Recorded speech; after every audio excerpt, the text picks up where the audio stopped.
What is up, everyone? This is Nova Vaughn, and let me tell you what's going on.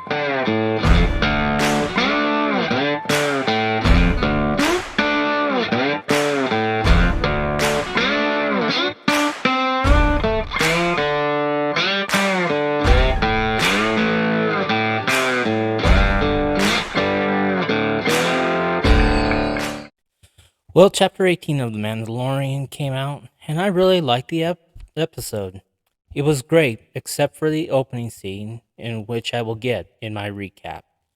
Keep in mind here that there are spoilers in this, so just a heads up, if you have not seen it, don't watch this video until you have watched the episode. And then you can come back and join my channel and listen to my recap. So the title of this was The Mines of Mandalore, and so we really get a good insight as to the aftermath of the destruction of the planet Mandalore owned by the Mandalorians. So the scene starts out on Tatooine. Now, in this, we see that there is a festival called the Bunta Festival, and they are doing a race, which is basically a callback to the Phantom Menace when they did pod racing um, on Tatooine.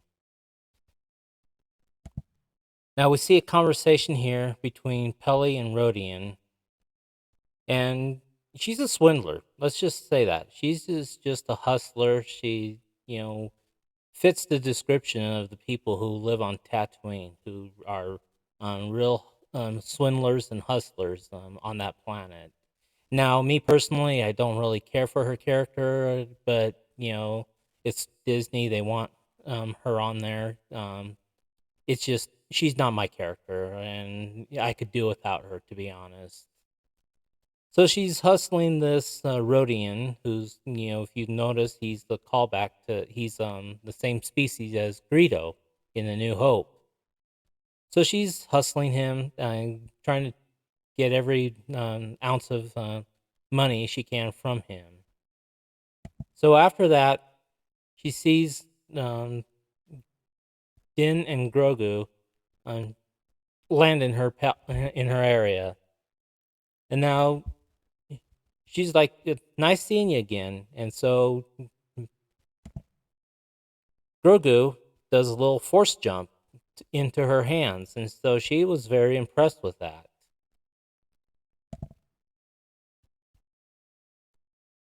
Din is looking for a part so that he can use for IG-11, as we saw in last week's episode. But Pelly herself offers up R5D4. Now, R5D4 was the original droid that Lars and Luke were at when they were purchasing droids, and they picked R5D4 over R2D2, and of course we know what happened in there. So he takes R5D4 with him, and they escape just as the festivities, the evening festivities. I thought were pretty cool in here with all the fireworks, and even Grogu was impressed with this. And so they're having this fireworks ceremony at the end of their festival. So now we are on the planet of Mandalore. Now, Din is showing Grogu a moon. It's the moon of Concordia. This was where Din says that is where he grew up, where he was born. Yes, and that's which was pretty an interesting backstory of Din, and hopefully we can get more of that. So he's showing Grogu the planets in the Mandalorian system. He's got um, Kalevala, you got Concordia, and then you got Mandalore. So he's pointing those out to Grogu, and this actually will come in handy later on in the episode. So they arrive on Mandalore. Look, and as you can see, this place was just a massive ruin after what was done by the Empire. They find a place to land, Din sends R5D4 out to check the atmosphere to make sure that they can safely go out. Now, as this was happening, he sees him on his radar, but unfortunately, the radar is gone. So Din is forced to get out to look for R5, and which he does. Now Din goes into the cave, and he's again searching for R5, and he comes across the city that was laid to ruins. And as Din is doing that, he gets jumped by a group of creatures called the Alamites. And these creatures are um, quite vicious, as we will see later on, according to what Bo Katan uh, said later on.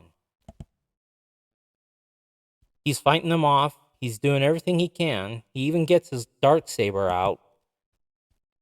But as you can see, he's actually struggling with this.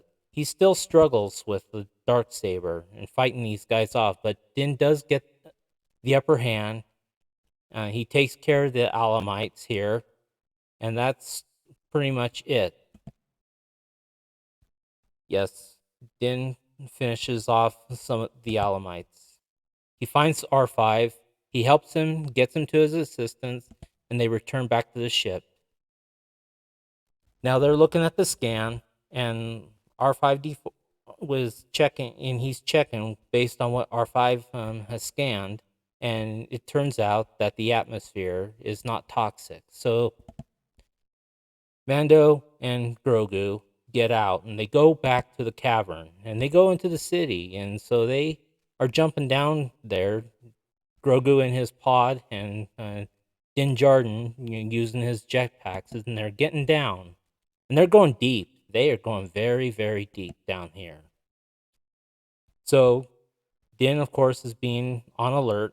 He's got his weapons out. He's looking and looking. And then he sees an old helmet.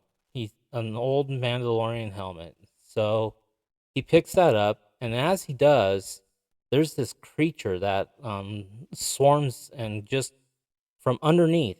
And it packs him. It takes him and it captures him. This is quite quite the creature. It's actually a droid. It's a droid creature, but it's operated by someone in there. And as they can see, there's a creature that's controlling this big machine. So the machine takes Din to his place of dwelling, and he's getting ready to do something to Din. He has him all caged up. He's getting ready to do something, and we'll get to that in a bit here. So Grogu himself is trying to follow. Grogu is following him, trying to see what he can do to help. Grogu finally catches up. He sees Din is all caged up, like he's being in a rotisserie cage. He tries to use the Force to get him out, but unfortunately, there's a clank, and so this captures this creature.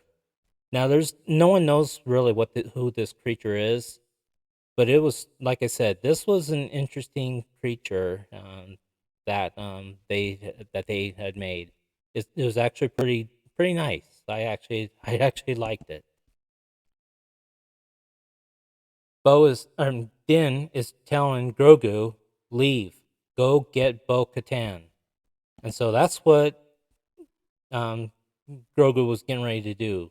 The creature shoots the lightning at Grogu, but again, he's using his Force abilities to escape. He's jumping away from him, just like he got trained by Luke Skywalker, and he gets back in his pod, and he is hightailing it out. He's on his way out, and just as he exits, he's met by another Alamite. However, this Alamite is no match for the power of the Force, because as you can see, the Alamite gets shoved out there by Grogu using the Force. So again, Grogu goes back to the ship. He goes in there, and this is where his instructions from Din earlier came in handy. He's pointing to the map. He's showing it to R5, and he tells them, "Let's go there."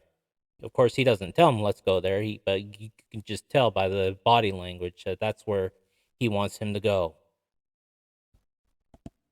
So they go to Kalevala, where Bo-Katan is. And, she's still in her somber. She's, devastated by all the things that have happened to her with her losing um, her clan and everybody bailing on her. Her droid comes in to tell her that Din Djarin is coming back. And so she wants to go out there and get rid of him once and for all. She goes out there. She's saying it's time to get rid of this guy and never come back. However, when she looks at the opening canopy, she notices that Grogu is missing, or that Din is missing, and it's just Grogu. So she gets the droid to get the astromech to find out the login information. She gets him to get everything that she can to trace Din Djarin again. So they go in her ship, and she's, it's her ship. So all three of them are together. They're going back to Mandalore. R5, Bo-Katan, and Grogu. She's looking at the planet as she arrives, and she's just devastated by how the planet looks. And you can just tell on the look of her face how she is just crushed by the destruction of her home planet. And it's a good design, and that how they did this. But again, you can just show the aftermath of its demise. So she follows Grogu back into the cavern. She says, "Lead me the way. I need to find him." So he goes back into the city, and again, they keep on track. They keep going. She's reminiscing a little bit about her time there, and then she sees something that catches her attention. And again, it's more Amalekites that are in there. She shoots it down. They come out, and she's taking them out. She's using her rope. She's using her knife. She's using her shield, and she takes them out. So they finally get to the creature's establishment, and again, you could see that he is getting ready to take the life out of Din Djarin. You can really see the rotisserie effect of this, and he was. You can see that Din was hooked up, and they were draining his blood. Like he was getting ready to take him out. Bo-Katan comes in. She's firing at the creature. He's fighting her off. He gets his rod. He shoots laser at her. She sees the dark saber and she grabs it with her rope, and then she uses her dark saber. Now this was real cool because this, again, was callback to the prequels when you'd have Count Dooku trying to use Force Lightning on Obi-Wan Kenobi, and Obi-Wan uses the lightsaber to deflect it. Same way in Revenge of the Sith with Palpatine and Mace Windu. So we can see this nice callback as well. She uses the dark saber and she takes this creature out, but unfortunately, it's not completely destroyed. As we can see here later, the droid, the creature, it uses its machine to get Bo-Katan once again. But again, she fights it off. She takes it, and using the darksaber, she destroys the machine and the creature. Now, you could just really see the difference between how she knew how to use the darksaber and how Din Djarin did, because Din Djarin still struggles. He's still learning how to use it. Whereas she had the darksaber for quite a while. So she knew how to use the dark saber, and so she knew what exactly how to wield it. She gets she gets Din Djarin. He wakes up and she's telling him, "I saved your life. Uh, you can thank me now. Now we can go home." She gives him a thing. Let's see, pog soup is what um, she gives him, and it surprises her that he has never had it because I guess it's a lifetime custom for Mandalorians. She said that she had it ever since she was Grogu's age. Of course, she's thinking Grogu's the little child. So, but of course, we know he's you know at least 50. So Bo wants to go back to Kalevala, but Din Djarin is determined to go to the living waters. So he wants to um, keep on his mission. So she reluctantly goes with him, and she's telling her history of what she was doing. She talks about her past and the reason why Mandalore is no longer in existence is because of all the different clans that were fighting against each other, which led to the downfall to the Empire. So as they're to the approaching the mines, she's again talking about what had happened to her with her creed and how she also went to that she was part of this creed as well. She talks about her father and how what a great Mandalore he was, and so then we see this plaque here, and this is a nice plaque that she read. So Din's walking in, he's saying his creed, getting ready to go in, and all of a sudden he just drops a deep drop. It's like going into a lake when you think it's shallow, and then all of a sudden you fall in, and he's fallen, which causes her to want to dive in and go get him. So she's diving in there, and she's getting after looking for him, and he really dropped fast. For her to try to find him and catch him. As she's going up, she sees this mythosaur. People thought that they were dead, but when she saw that, it she was in gasp of that. She could not believe that she had seen this. So makes me wonder: are we going to get this as the season goes? Are we going to see this mythosaur beast? Let's hope. Let's hope. I'd love to see it. So she gets Din out, and then she is just.